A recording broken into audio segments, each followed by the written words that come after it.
दोस्तों, मीर एक मुगल दरबारी था, मगर वो माधव कैसे बन गए जबकि वो एक मुसलमान था। तो आइए ठाकुर जी की यह कथा सुनते हैं। बस आप सभी से ये अनुरोध है कि कोई भी वीडियो आप देख रहे हैं तो पूरी अवश्य देखें, अधूरी ना छोड़ें। तो चलिए शुरू करते हैं। बहुत समय पहले की बात है। मुल्तान का रहने वाला एक ब्राह्मण उत्तर भारत में आकर बस गया। जिस घर में वो रहता था उसकी ऊपरी मंजिल में कोई मुगल दरबारी रहता था। प्रातः नित्य ऐसा संयोग बन जाता था कि जिस समय ब्राह्मण नीचे गीता गोविंद के पद गाया करता, उसी समय मुगल ऊपर से उतरकर दरबार को जाया करता था। ब्राह्मण के मधुर स्वर तथा गीता गोविंद की ललित आभा से आकृष्ट होकर वह सीढ़ियों में ही कुछ देर रुककर सुना करता था। जब ब्राह्मण को इस बात का पता चला तो उसने उस मुगल से पूछ ही लिया, सरकार, आप इन पदों को सुनते हैं पर कुछ समझ भी आता है? मुगल दरबारी बोले, समझ में तो एक अक्षर भी नहीं आता, पर न जाने क्यों उन्हें सुनकर मेरा दिल गिरफ्त हो जाता है। तबीयत होती है कि इन्हें खड़े खड़े सुनता रहूं। आखिर किस किताब में से आप इन्हें गाया करते हैं? ब्राह्मण, सरकार, गीत गोविंद के पद हैं। ये यदि आप पढ़ना चाहें तो मैं आपको पढ़ा दूंगा। इस प्रस्ताव को मुगल ने स्वीकार कर लिया और कुछ ही दिन में उन्हें सीखकर स्वयं उन्हें गाने लगा। एक दिन ब्राह्मण ने उन्हें कहा, यदि आप गाते तो हैं, लेकिन हर किसी जगह पे इन पदों को नहीं गाना चाहिए। आप इन अद्भुत अष्टपादियों के रहस्य को नहीं जानते, क्योंकि जहाँ कहीं पे भी ये गाए जाते हैं भगवान श्री कृष्ण वहाँ स्वयं उपस्थित रहते हैं। इसलिए आप एक काम करिए, जब कभी भी आप इन्हें गाएं तो श्याम सुंदर के लिए एक अलग आसन बिछा दिया करें। मुगल ने कहा, वह तो बहुत मुश्किल है। बात यह है कि हम लोग दूसरों के नौकर हैं और अक्सर ऐसा होता है कि दरबार से वक्त बेवक्त बुलावा आ जाता है और हमको जाना पड़ता है। ब्राह्मण, तो ऐसा करिए, जब आपका सरकारी काम खत्म हो जाया करे तब आप इन्हें एकांत में गाया करिए। मुगल, यह भी नहीं हो सकता, आदत जो पड़ गई है। और रही घर बैठकर गाने की बात, सो कभी कभी तो ऐसा होता है कि 2-2, 3-3 दिन और रात भी हमें घोड़े की पीठ पर बैठकर गुजारनी पड़ती है।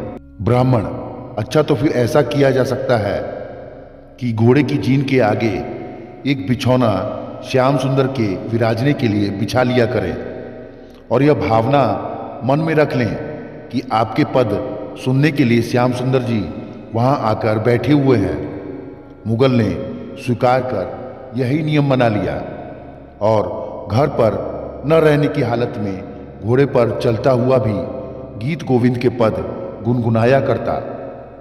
एक दिन अपने अफसर के हुक्म से उसे जैसा खड़ा था उसी हालत में घोड़े पर सवार होकर कहीं जाना पड़ा।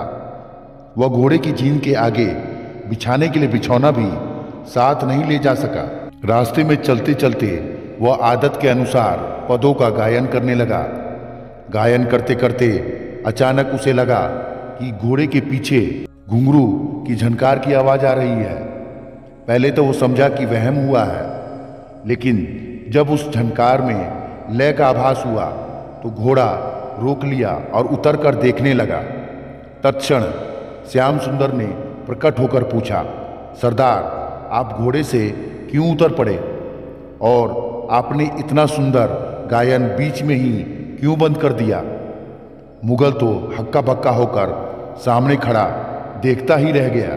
भगवान की रूप माधुरी को देखकर वह इतना विहल हो गया कि मुंह से आवाज ही नहीं निकलती थी।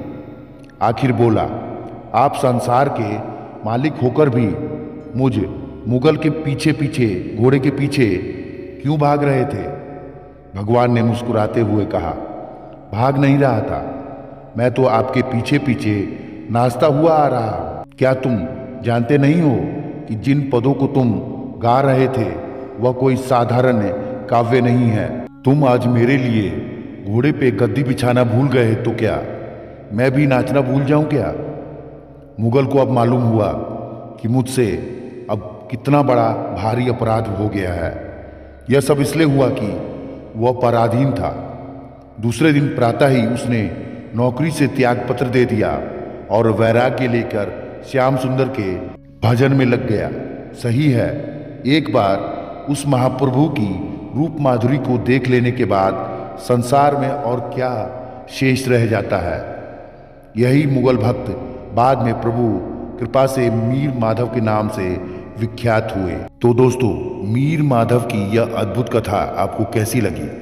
कथा अगर पसंद आई है तो कमेंट बॉक्स में जय जय श्री राधे कृष्ण जरूर लिखिएगा। तो मिलते हैं अगली किसी बेहतरीन अध्यात्म कथा के साथ। तब तक के लिए आपका प्यार, आपका आभार।